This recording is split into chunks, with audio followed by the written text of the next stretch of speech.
Good. So last class we learned lesson number 2, uses of plants. So last class we learned lesson number 2, uses of plants. So now we are going to learn lesson number 3, useful animals. So first we learned about plants and now we are going to learn about animals. Useful animals. Is it clear, children? Shall we move to the lesson? Good. Early human beings domesticated animals primarily for hunting. So we early human beings, who means hominids, they domesticated animals primarily means for only hunting them. Later they domesticated animals to ensure regular supply of food and to help them in agriculture. So later when they start to civilize, they domesticated animals to supply regular food and for agriculture purpose. Is it clear, children? And the next one, today animals are useful to human beings in much more ways. In this lesson, we will learn more about the uses of animals to human beings and the importance of caring for animals. So now we are going to learn what are all the helps which is being done by the animals to human beings and why we have to be carrying on these animals. Shall we move into the lesson, children? Good.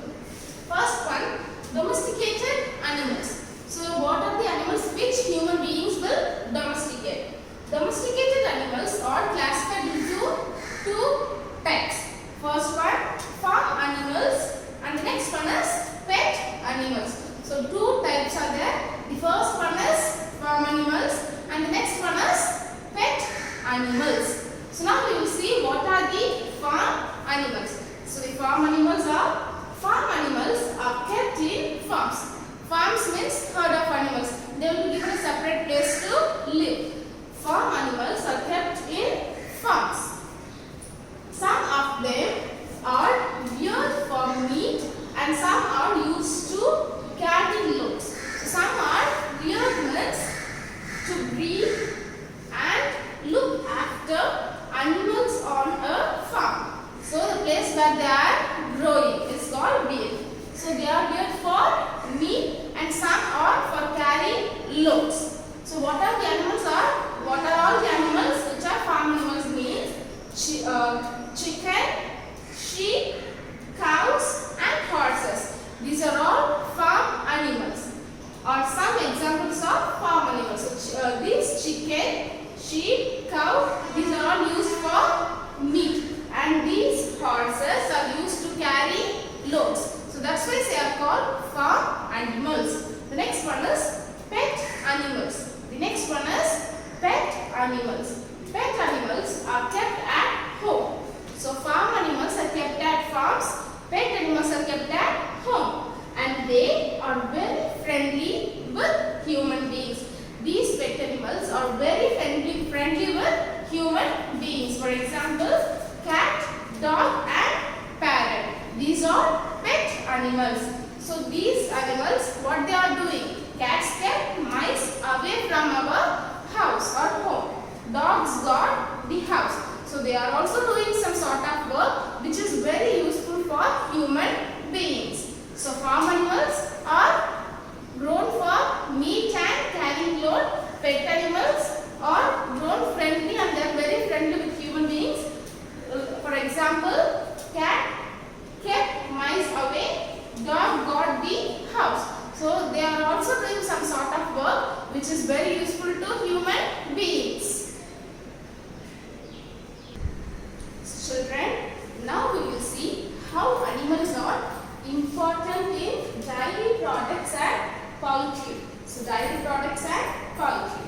Some animals such as cows, buffaloes and goats give us milk. So we all know that milk is very healthy to our health and these milk is being given from or taken from cows, buffaloes and goats. Milk is good for our health. So we all know that milk is very good for our health.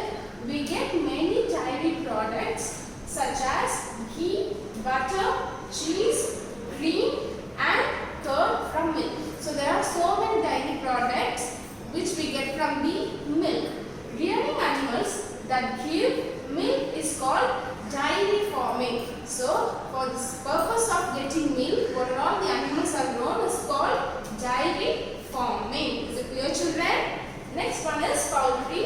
such as chicken, ducks and turkeys give us eggs and meat. Eggs and meat.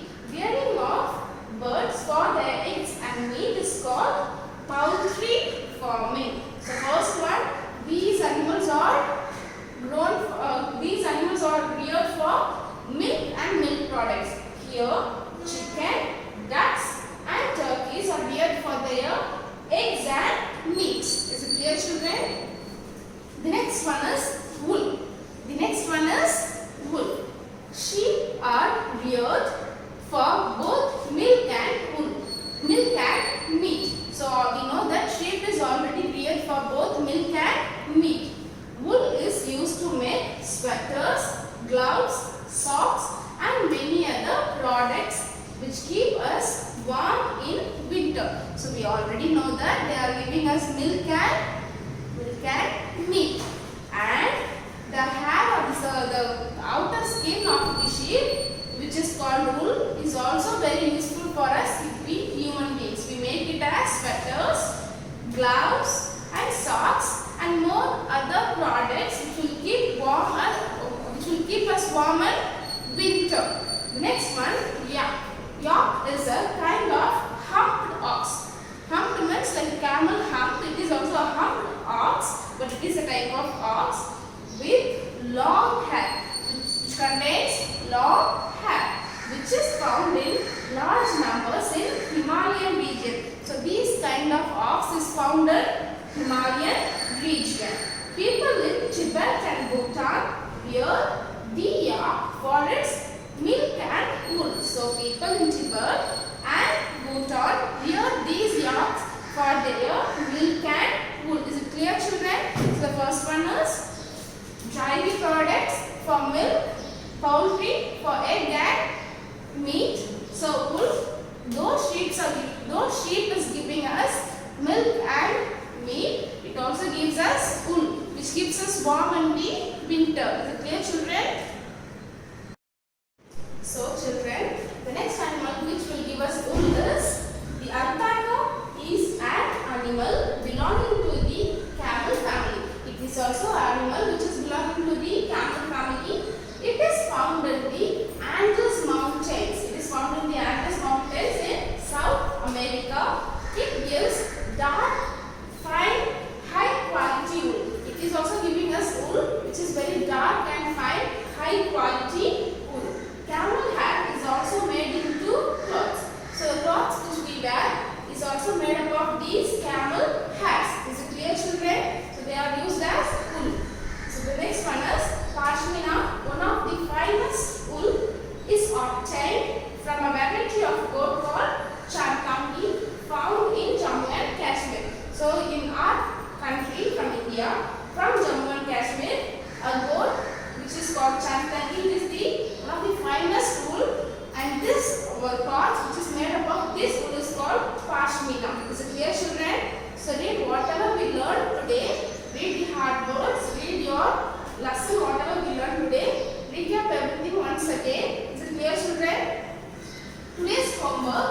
Write down the keywords and short answers in your class work notebook. Complete worksheet 1 and 2, pages 63 and 64 in your textbook. Is it clear, children? Thank you.